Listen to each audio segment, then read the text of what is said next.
Hello, welcome to SteveKnows. Today, I want to review one of my favourite VR games, Swarm, otherwise known as Spider-Man with guns. Green Sky Games have just released Swarm 2, bringing more mechanics, bigger maps, and a different style of play. So the game is now a roguelike arcade action shooter in VR, combining fast-paced swinging traversal with firing guns. It has some new mechanics this time around, such as jet boosters that come out the bottom of your guns, an enemy weak spot advantage called a backstab, meaning you can deal more damage, and a dash that will allow you to shift left, shift right, forward or backwards at a moment's notice. And you can use this to pick up speed fast. So the aim of the game is to kill all of the enemies in the arena and move on to the next stage, where you will eventually face a boss after you've completed 5 of these levels.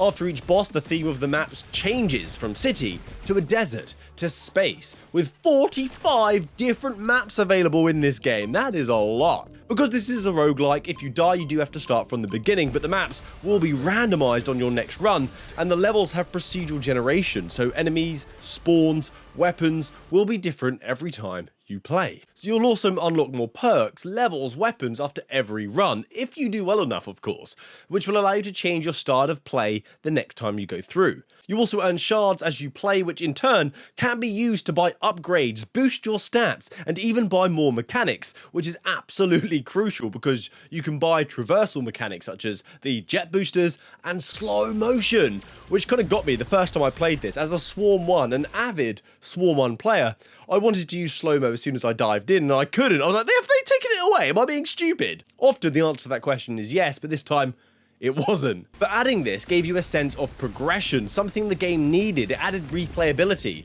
It gave you an objective to aim for, which made you feel more badass once you had unlocked it. So the different level types and modes are the standard kill everyone and don't die. You then have swinging levels where you have to collect shards, where you swing through a map with a time limit, and then of course boss fights. When you first encounter a boss level, it's pretty darn epic. You're faced with a huge ass robot that reminds me of Power Rangers coming together to become a mega bot.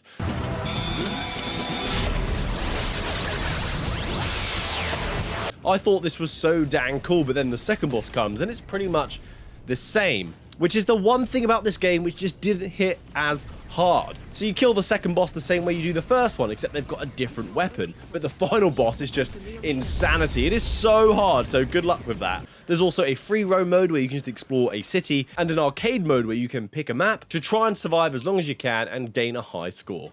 In Swarm 1, the bosses followed this mythology. It had variety. I really liked them, which is probably why I'm a little sad about this. Perhaps an update to bring back some of those bosses and rotate them. Although the current bosses do fit the narrative they have for this current game, it's just something that I would like to see.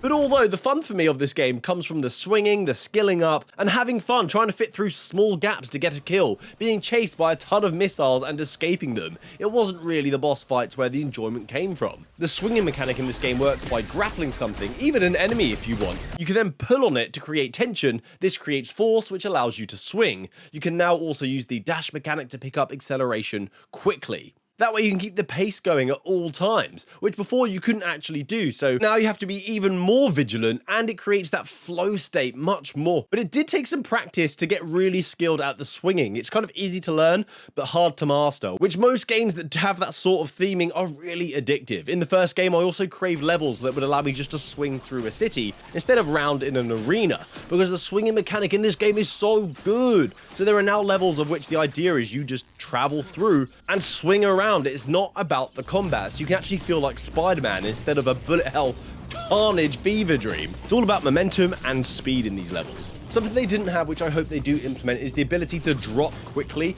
I know this isn't a thing because they found this sweet spot to really reduce motion sickness. I didn't experience any motion sickness in this game, and I swang around like a nutter. My grandma even tried this game, and she didn't have any either. So a quick drop may not happen in favor of reduced motion sickness, but it would be awesome because I found myself wanting to drop quickly to avoid something. And of course, I just simply couldn't do it. Instead, I just had to bounce off the environment, because if you hit the environment, you do bounce off of it. I suppose I could put the jet boosters above my head, like, that could work. And a Swarm review could not happen without talking about this game's soundtracks. It's got some epic beats and tons of them that fit the theming of the environment. So when you're playing on the space levels, you have this more grand, otherworldly cinematic tunage. The desert map will have cultural influences, and in the city, sometimes it's a rave, and sometimes it's an absolute shredding rock out, which of course helps with the adrenaline-filled madness once you nail the swinging. Right, so I want to play some of these Swarm tracks. There are 43 of these tracks. I've got the soundtrack downloaded on the computer, and let's listen to a few. My gosh. Nice. Ooh, I love that little sick guitar melody.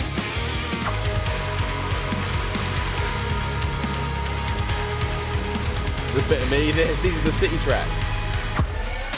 Ooh, this desert one is vibing too. These are so good.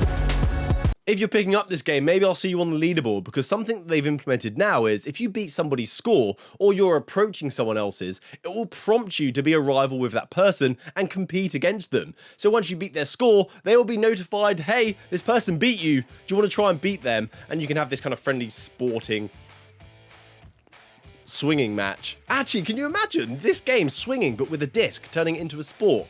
Maybe a DLC there. DLC idea, guys. If you've been supporting this channel for a while, you know that this is one of my favorite VR games. It's not got a huge AAA budget. It's not a huge story-driven experience. It's just about having a good time, experiencing a style of play that you cannot do outside of VR using full 360 degrees. This game gives you 6 DOF freedom on Quest. The sequel is a step up from the first game, and I would recommend this if you like short bursts of gaming, intense fun sessions, great music, and just want to lose yourself in VR. I know everyone is different. The game's not going to be for everyone, so a reminder that you can refund titles within 14 days if you've played under 2 hours of gameplay. So if you want to give it a go, don't stress. Thank you so much for watching to the end of the video, guys. Have a great week. Happy swinging.